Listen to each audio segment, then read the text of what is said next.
I turned suddenly, my attention diverted by the people now arriving at the grey stone chapel behind me.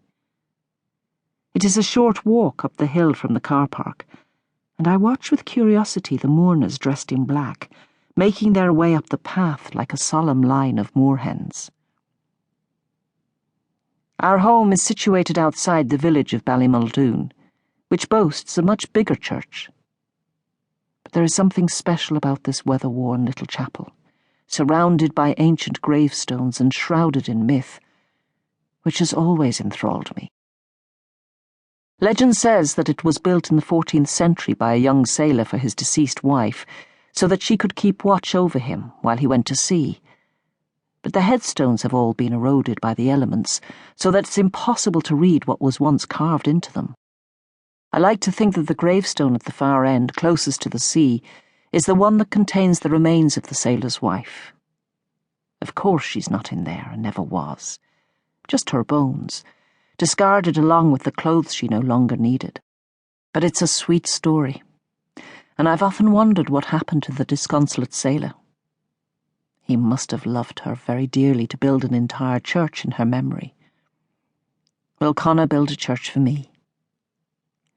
The chapel fills with people, but I keep my distance. I see my mother, pinched and weary like a scrawny black hen, beneath a wide black hat embellished with ostrich feathers. Much too ostentatious for this small funeral, but she has always tried to look grander than she is. And my father, who walks beside her, tall and dignified, in an appropriate black suit. He is only 65, but regret has turned his hair white and caused him to stoop slightly, making him look older. They have travelled up from Galway. The last time they made this journey was the year Conor and I married. By that time they were pleased to be getting rid of me. None of my 6 sisters have come, but I'm not surprised. I was always the black sheep, and it is too late now to make amends. My parents disappear into the chapel to take their places among the congregation of locals, and I wonder whether they feel shame in the glare of the people's love. For I am loved here. Even the one man I was sure would not attend is sitting quietly in his pew, hiding his secret behind a mask of stone. Tentatively, I step closer. The music draws me right up to the door, as if it has arms that reach out and embrace me.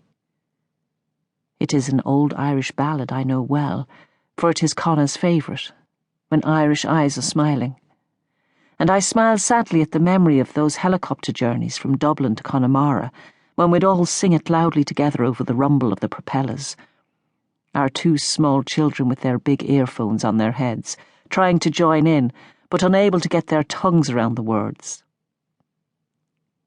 Just then, as I seek refuge in the past, I'm wrenched back into the present, where the tall, shaggy-haired figure of my husband is making his way up the path. 3-year-old Finbar and 5-year-old Ida hold his hands tightly, their small feet stumbling occasionally as they struggle to keep up with his long strides. His dark eyes are fixed on the chapel, his long, handsome face set into a grimace, as if he is already fighting the accusations muttered against him behind hands and pews. The children look bewildered. They don't understand.